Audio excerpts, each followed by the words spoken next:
Salut à tous, nouvelle vidéo aujourd'hui, vidéo sur les abdominaux et les séries longues. Donc déjà merci d'être aussi nombreux sur ma chaîne. Si vous voulez regarder mes autres vidéos où je parle un petit peu d'entraînement, de nutrition, mes recettes, etc., n'hésitez surtout pas à vous abonner, à partager les vidéos, à aller voir les playlists, à commenter. Quand je peux, je réponds.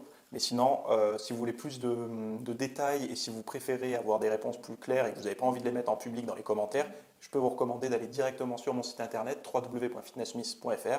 Ce que vous pouvez retrouver directement dans la description, tous les liens sont présents. Donc déjà, par rapport, alors j'ai noté cette question parce que je la reçois souvent et c'est souvent au cœur de débat quand on souhaite faire apparaître ses abdominaux, de savoir si oui ou non il faut faire des séries longues. Donc déjà, c'est quoi la cause du stockage de graisse sur le ventre au niveau des abdos? Donc déjà, ça va être plus ou moins génétique, on va dire, ou hormonal même. Chez certaines personnes, on va stocker plus sur les fesses, d'autres plus sur les jambes, d'autres plus, je ne sais pas, sur peut-être le haut du corps, ce qui est relativement rare, d'autres plus sur les hanches et d'autres plus sur le ventre.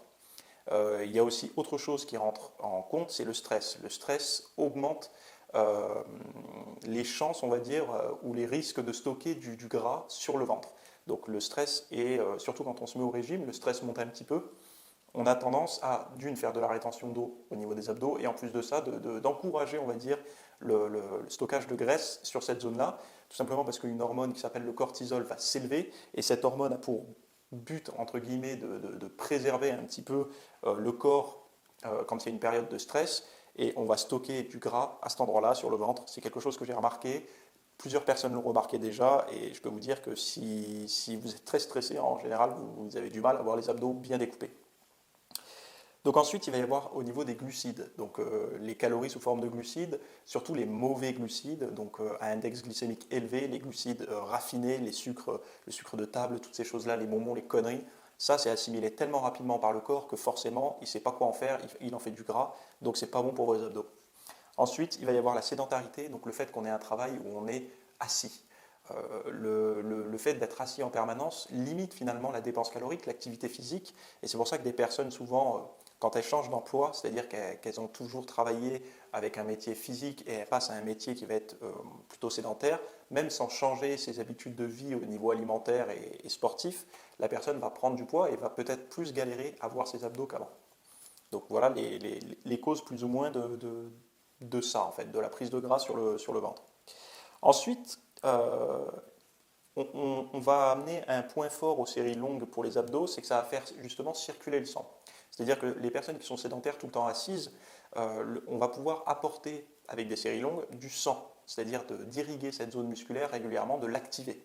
Donc ça peut être un point positif. Mais il ne faut pas voir que ça, c'est-à-dire que ce n'est pas de cette façon qu'on va pouvoir les développer et faire de la bonne masse musculaire sur les abdominaux. Ensuite, il va falloir l'accompagner d'une alimentation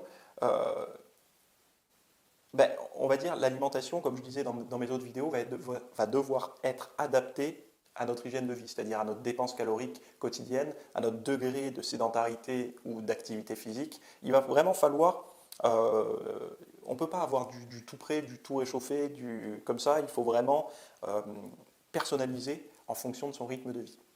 Après, pour les abdos, sachez une chose, c'est que c'est des muscles qui sont relativement petits. Alors, il y en a qui vont dire que c'est endurant. Oui, si on fait que des séries longues et sans poids, on peut les faire presque tous les jours. Mais à partir du moment où vous avez envie vraiment de construire un petit peu de relief musculaire, d'épaisseur au niveau des abdos, il va falloir charger. Il va falloir charger sur des machines à crunch, sur des poulies hautes où on fait des crunchs à la poulie haute, des relevés de buste, enfin, où on vrille un petit peu le bas du bassin, le bas des abdos, c'est-à-dire avec le bassin. Avec une charge additionnelle, enfin voilà, toutes ces choses-là, essayer d'augmenter progressivement les poids de manière à essayer de créer une contrainte un petit peu plus intense au fur et à mesure des séances, de manière à demander finalement à vos abdominaux de se développer, de construire un petit peu plus de masse musculaire. Les séries longues sont utiles. Vous pouvez faire si vous avez des grosses courbatures et que vous voulez quand même les travailler, vous pouvez faire des séries longues sans poids, sans vraiment contracter très fort, histoire de faire circuler le sang, d'apporter des nutriments, etc. Mais si vous voulez vraiment avoir des bons abdos et que vous n'avez pas la génétique pour les avoir, ça je tiens à le préciser parce qu'il y a des personnes qui ont une génétique à être bien physiquement au niveau des abdominaux, qui sont bien apparents et tout. Ces personnes-là n'ont même pas besoin de les faire. Des fois, juste en faisant de la muscu, elles développent des bons abdominaux avec les gros exercices basiques comme le soulevé de terre, le squat, etc. Donc pour les personnes qui ne sont pas prédisposées à avoir ça, si vous faites que des séries longues, vous ne les aurez pas. Donc sachez une chose, je récapitule, la diététique, c'est-à-dire ce que vous mangez, ce que vous mettez dans votre corps, va avoir un impact direct avec ce que vous allez voir dans le miroir. Ça, je le répète, mais il faut que ça rentre pour tout le monde.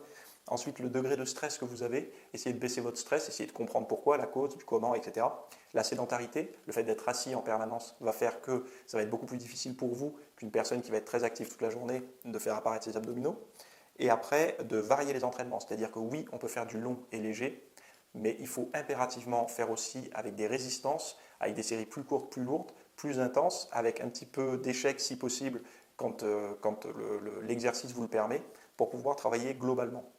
Voilà, j'espère que je vous aurai répondu sur les abdominaux. C'est une question que j'avais notée et que je tenais vraiment à éclaircir le sujet parce qu'à l'approche des beaux jours, il y a des personnes qui veulent faire apparaître leurs abdominaux.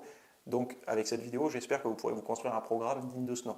Si vous voulez voir des vrais programmes abdos, des trucs un petit peu plus intenses, etc., qui changent un petit peu de l'ordinaire, allez sur mon site, regardez mon blog, même les vidéos privées, je mets des astuces, il y a des fiches entraînement dans la zone membre spécialement pour ça, avec une routine abdominaux complète.